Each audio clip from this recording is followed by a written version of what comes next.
لەم چەند سەد ساڵی ڕابردوودا مرۆڤەکان توانیویانە بەهۆی تەکنەلۆژیاوە کۆنتڕۆلی زیاتری زەوی و ئاسمانیش بکەن و بیان ناسن، بەڵام لە ناخی خۆیاندا تا دێت تووشی نامۆبوون دێن، وەک بڵێ هەمان ئەو شتانەی کە مرۆڤەکانیان کردوتە سەرداری بوونەوەران لەلایەکی ترەوە بوونە تەمای ئەوەی تووشی نامۆبوون ببنەوە. نامۆبوون ئالیێنیشن یەکێکە لە قوڵترین و ئاڵۆسترین دیاردە دەرونی کۆمەڵایەتی و فەلسەفیەکانی سەردەمی مۆدێرن. هەندێک شرۆڤ بەکار پیان وایە هەر بوونی مرۆڤ لەم سەرزەمینەدا خۆ بەخۆ مایەی نامۆبوونە، بەڵام لەلایەکی ترەوە هەندێک بیریار جەخت لەوە دەکەنەوە کە هەر ڕۆژگارێک نامۆبوونی خۆی هەیە و لە سەردەمی مۆدێرنەدا گەشتۆتە ترۆپکی خۆی. نامۆبوون چییە؟ لە ڕووی زمانەوانیەوە نامۆبوون واتە بێگانەبوون، یان ئەوەی کە کەسەکە لە خۆی یان لەو کۆمەڵگایی تێیدا دەژی نامۆ غەریب دەبێ. لە فەلسەفە و کۆمەڵناسیدا نامۆبوون ئەو دۆخە دەرونی و کۆمەڵایەتیەیە کە تێیدا مرۆڤ حەز دەکات کۆنتڕۆلی بەسەر ژیان و کار و دەوروبەریدا نەماوە و تووشی دەستەوەستانی هاتووە. کەسی نامۆبوو یان بێگانە هەست بەوە دەکات کە لەو جیهانەی تێیدا دەژی وەک غەریبێک مامەڵەی لەگەڵ دەکرێت. ئەو کەسە چیتر هەست بە مانەداری و گرنگی ناکات، پەیوەندێک گەرم و گوڕ و ڕاستەقینەکانی لەدەست دەدات و دەبێتە بارمتەی هێزە دەرەکیەکان کە خۆی دروستی کردوون، بەڵام چیتر ناتوانێت کۆنتڕۆلیان بکات. پێش کارل مارکس فەیلسوفانی وەکو هێگڵ و فۆیرباخ باسییان لە نامۆبوون کردبوو وەک پرسێکی فەلسەفی و ئاینی، بەڵام مارکس ئەم چەمکەی هێنایە خوارەوە بۆ نەواقیعی ئابووری و کۆمەڵایەتی و سیاسی. لای مارکس نامۆبوون دیاردەیەکی مێژووی و ئابووریە کە ڕەگ و ڕیشەی لە سیستەمی سەرمایەداری و دابەشبوونی کاردا داکوتاوە. لە کتێبی دەستنووسە فەلسەفی و ئابووریەکاندا مارکس 4 جۆری سەرەکی نامۆبوون لە ناو سیستەمی سەرمایەداریدا دیاری دەکات.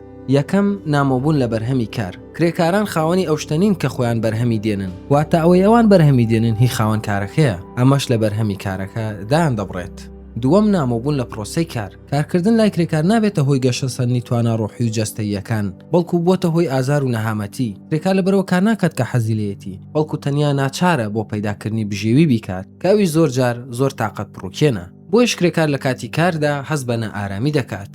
سێەم، نامۆبوون لە سروشتی مرۆیی. مارکس پێی وابوو تایبەتمەندی مرۆڤ ئەوەیە کە کاری داهێنەرانە و ئازادانە بکات و پەرە بەخۆی بدات، بەڵام کاتێک کار تەنها ئامرازێکە بۆمانەوە، مرۆڤ لە سروشتی ڕاستەقینەی خۆیدا دەبڕێت و دەبێتە بوڕغوویەک لە ماشێنی سەرمایەداریدا و تووشی نامۆبوون دێت. چوارەم، نامۆبوون لە مرۆڤەکانی تر. سەرمایەداری پەیوەندە مرۆییەکان دەکاتە پەیوەندی بازرگانی و ڕکابەری. مرۆڤەکان لە جیاتی ئەوە یارمەتی یەکتر بدەن، وەک مەترسی یان کەرەستەیەک بۆ قازانج سەیری یەکتر دەکەن، ئەمەش گۆشەگیری و نامۆبوون زیاتر دەکات. نامۆبوون دوای مارکس چەمکی نامۆبوون لە سنووری ئابووری دەرچوو لەلایەن فەیلسوف و کۆمەڵناسانەوە فراوانتر کرا. لە سەدەی 20دا بەتایبەت لەلایەن قوتابخانەی فرانکفۆرت کە بیرمەندانی وەکو هێربێرت مارکۆزە و تیۆدۆر ئەدۆرنۆ و هۆرکایمەری تێدا بوو. هەروەها فەلسەفەی بوونگەرایی یان وجودیەتەوە تێشی خرا سەر ڕەهەندەکانی دیکەی نامۆبوون و بەکاڵابوون. فەیلسوف و ئەدیبانی وەکو ژان پۆل سارتەر و ئەلبێر کامۆ باسییان لەوە دەکرد کە نامۆبوون بەشێکی دانەبراوە لە خودی مرۆڤ لە جیهانێکی پوچ و بێمانەدا. مرۆڤ لەدایک دەبێت بەبێ ئەوەی داوای کرد بێت و ڕوبەڕووی جیهانێک دەبێتەوە کە بێباکە بەرامبەری، کە لەنێکی هەمیشەیی هەیە لە نێوان ئەوەی مرۆڤ دەوێت و ئەوەی کۆمەلگا واقع ڕێگەی پێدەدات. لەلایەکی دیکەوە کۆمەڵناسان نامۆبوونیان بەستەوە بە شانشینی خێرا، بەکاڵابوونی پەیوەندیەکان و ساردوسڕی کۆمەلگاکانی ئەم سەردەما. مرۆڤ لەناو ملیۆنان کەس لە شارە گەورەکاندا دەژی، کەچی زۆر جار هەست بە تەنیایی و دابڕانێکی کوشندە دەکات. وێڕای ئەوەی باسمان کرد دەکرێت ئاماژە بە چەند جۆرێکی دیکەی نامۆبوونیش بدەین. لە نێویاندا یەکەم، لە خۆ نامۆبوون. کاتێک تا کەس بە نامۆبوون دەکات لەگەڵ خودی خۆی، واتە دابڕان لە ئارەزوو و توانە ڕاستەقینەکانی. ئەمە بە تایبەت کاتێک زەق دەبێتەوە کە کەسەکە ناتوانێت پەرە بە توانەکانی بدات و تووشی چەقین و ڕێگری دەبێت. دووەم، نامۆبوونی کۆمەڵایەتی. هەستی دابڕان لە بەها، نەریت و پێکاتە کۆمەڵایەتیەکان دەگرێتەوە. کەسەکە هەست دەکات هیچ پەیوەندێکی بۆ کۆمەلگایەوە نییە کە تێیدا دەژی، لە ماڵی خۆیدا وەک غەریبەیەکی لێ دێت. سێەم، نامۆبوونی سیاسی.